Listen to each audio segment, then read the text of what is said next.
Wolcott Project. Again, new face. Currently in the process of making my own this guy avatar.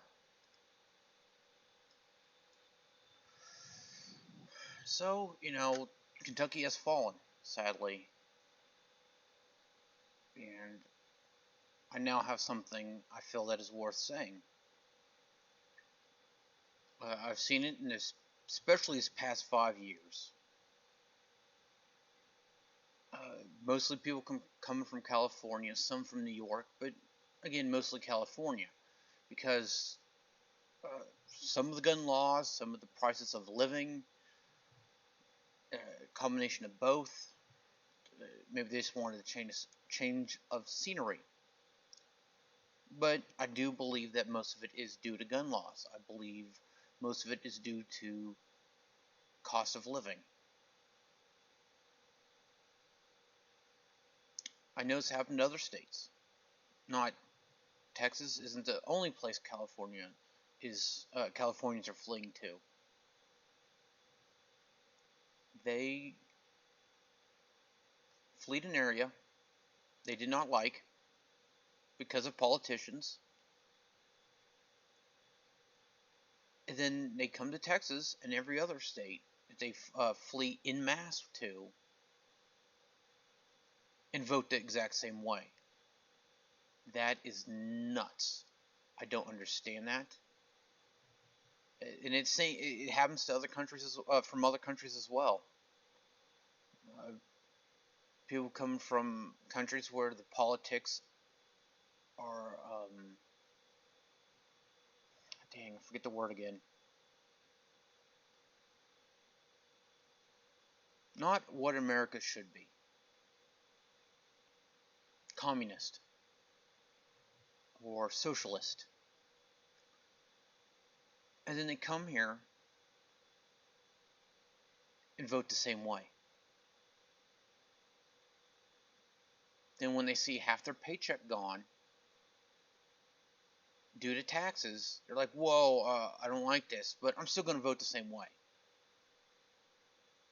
I'm still going to vote for the politicians that blatantly say, I'm going to tax certain things to death so that they become unaffordable, except for the rich.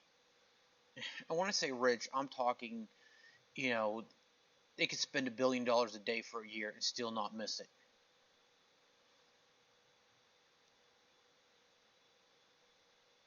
It's not the way to handle the situation. Because when you can only have one food for a certain period of time, a long period of time, right? That's what some politicians are going towards. You're going to become bored of it, and you will get something else. The microcosm of that is a war zone. You're eating MREs all the time, and you go, well, maybe camel burger and goat falafel isn't so bad.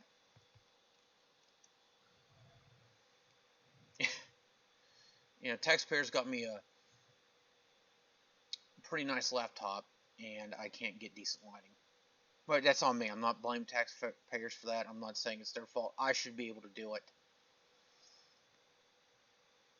So why are you going to another location, whether it's another state or a country, and making the same decisions that screwed everything up in the first place? And now the whole point of all this is this what's going to happen with Kentucky. I bet you at least a quarter of the people that are going, I'm going to move, are actually going to move. And I bet you anything they're going to come to Texas. Well, guess what? Our capital city is blue.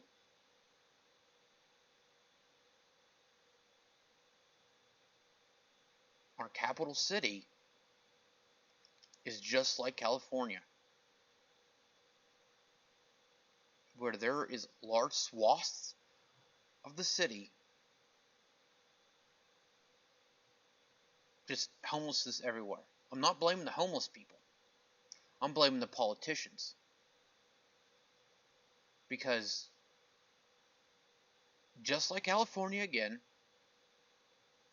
unless you're making $100,000 a year, you really can't afford to live in Austin. And why are the taxes going up? One, to drive people to the streets.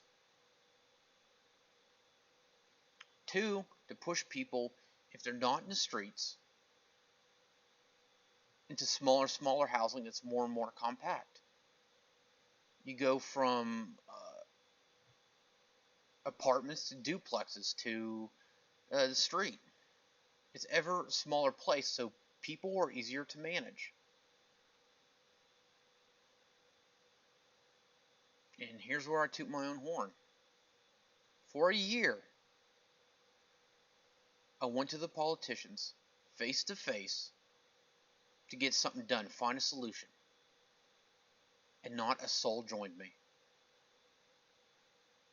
I'm not saying, oh, if people joined me, we wouldn't be in the same position. But maybe we would have a group at this point where we could come to a decision on what the best thing to do instead of, taking pop shots at politicians and the government as a whole.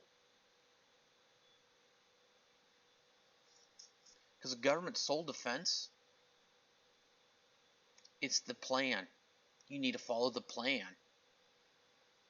And if we don't follow the plan, why was the plan made in the first place? It's the plan. And I'll tell you the same thing I've told them. And you can go and tell whoever you want. When I was in Iraq, we had planned routes. Every mission was a planned route. There was no, let's just aimlessly go in this direction. Okay, let's go this direction now. Okay, I guess time to head back.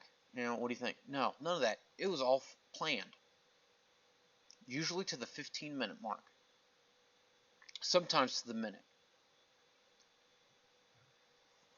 If we, on that route, came across an ID, something suspicious, we didn't keep going. We stopped. And if need be, we turned the fuck around or updated the route. Changed it.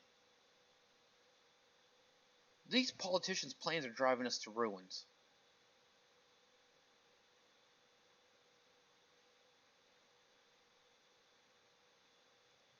Judge Gravel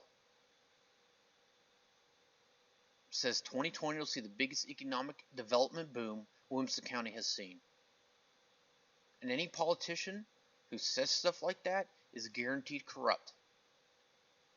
He's spoken out against Austin and how horrible it is, but he's turning Williamson County into one big, massive Austin problem, which is a California problem, and it's only get exacerbated when the people fleeing Kentucky come here, and most of them vote the same way they voted before.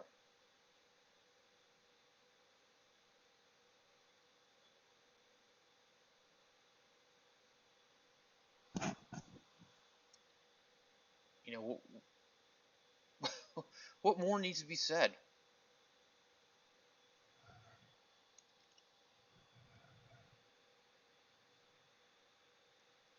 It's to get us into smaller areas so we're easier to manage. That's the sole purpose. And it's also why First and Second Amendment is being attacked. Because if we say something they don't like, they can do whatever the hell they want with us. I know I've said it on my Anchor .fm thing, but I'll say it here again. Judge Gravel, the sheriff, and a deputy either liked or made a diorama of some very misogynistic and racist things. They liked it publicly on Facebook. Sheriff Chody and Judge Gravel are still in this fucking seat they are in before. That's all you need to know about them. And I guarantee you they don't want the people to have firearms. They want firearms.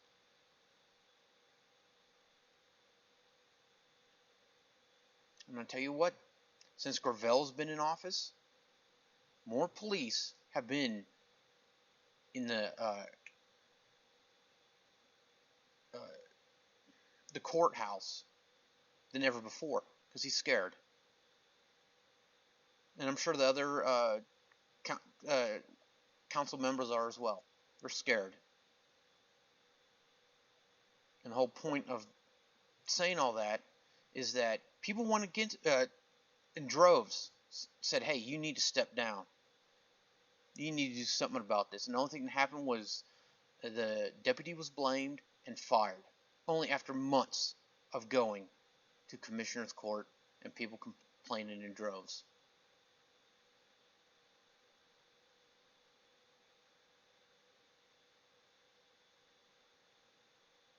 It's,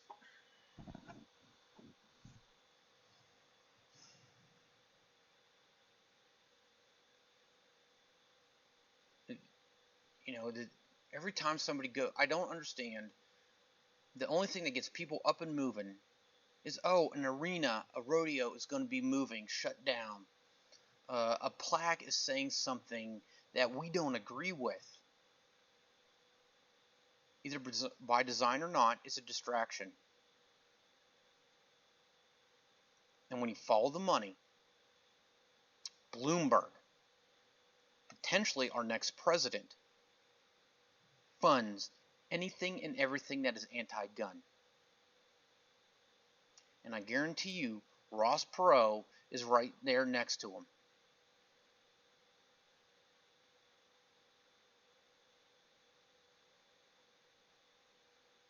And I'm sure there's a whole bunch of evil people that are doing that. You want the government you don't trust to have sole legal possession of firearms. Because I guarantee you one thing, whether the Second Amendment is gone or not,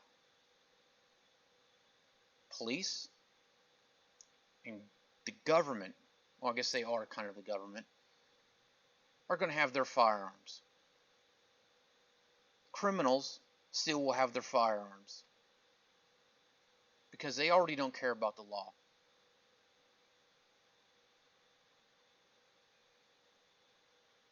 And I guess I'll end with this. You know, thank you, Hollywood. There's a couple actors out there that are blatantly anti-gun, but yet they still make movies from it, with it.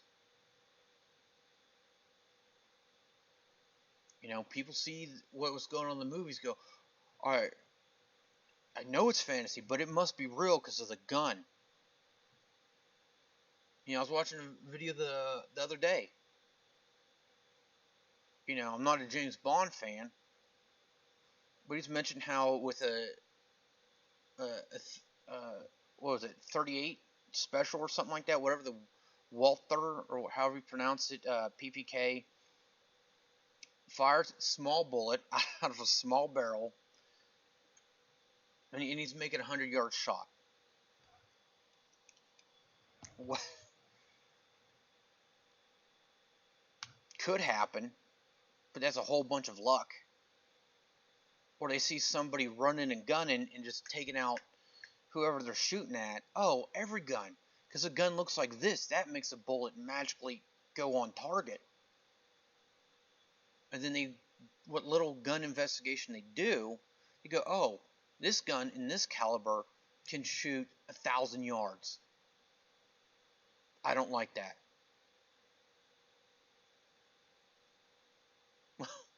You know, how many of these mass shootings that I'm pretty sure are happening to drive people to be anti-gun, anti-Second Amendment, and if you speak out against it, well, you're the asshole. You know, how many of those shootings were done at 1,000 yards?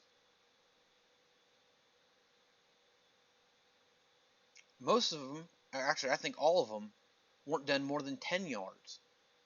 Exception being the Las Vegas shooting, which, as it turns out, was a arms bust that went wrong.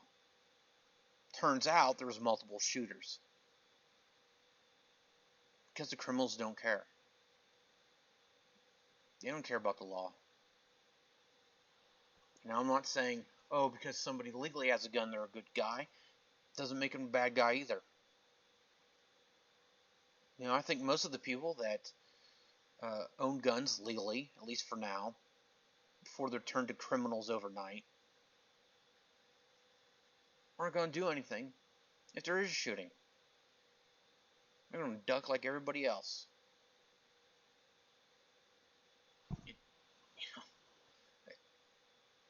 The government is tyrannical. The U.S. government is officially tyrannical. And that was the whole reason for those first two amendments. Speech is the first line. I don't have permission to say this person's name, but last night he said it best. It's not going to be a civil war. It's going to be chaos. It'll be neighbor against neighbor. You against the guy across, well, I guess that's technically neighbor. It's going to be a free-for-all. Groups will form, but for the most part, it's a free-for-all. So there's not going to be a civil war.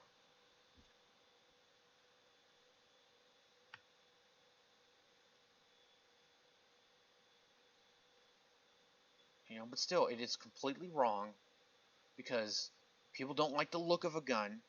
They believe, because somebody spent $4,000 on a firearm, they'll make a 1,000-yard shot. Does that make any difference if they make it from 2 feet away?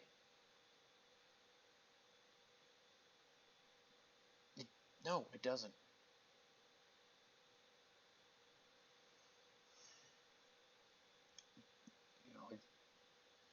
Something needs to be done.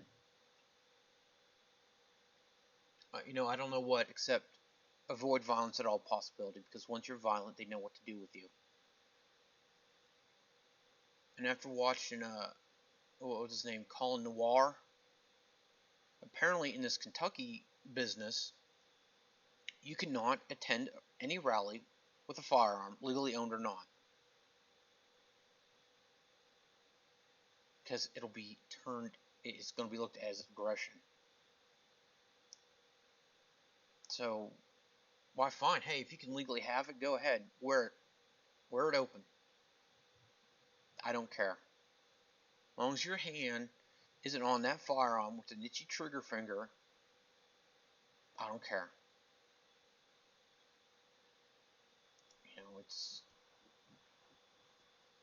It's you want to go to a rally, you want to go whatever, I guess don't have a gun now. Even if it's legal in your state, I don't recommend it, because they'll use that as an excuse. Dark times, there's going to be a whole lot of bad happening, because I know there's people drawing lines in the sand. I watched another video about the Kentucky Sanctuary County. It said the county, I don't remember, but it was an undercover policeman. Said that there are people, and in no uncertain terms, not joking, about tarring and feathering politicians.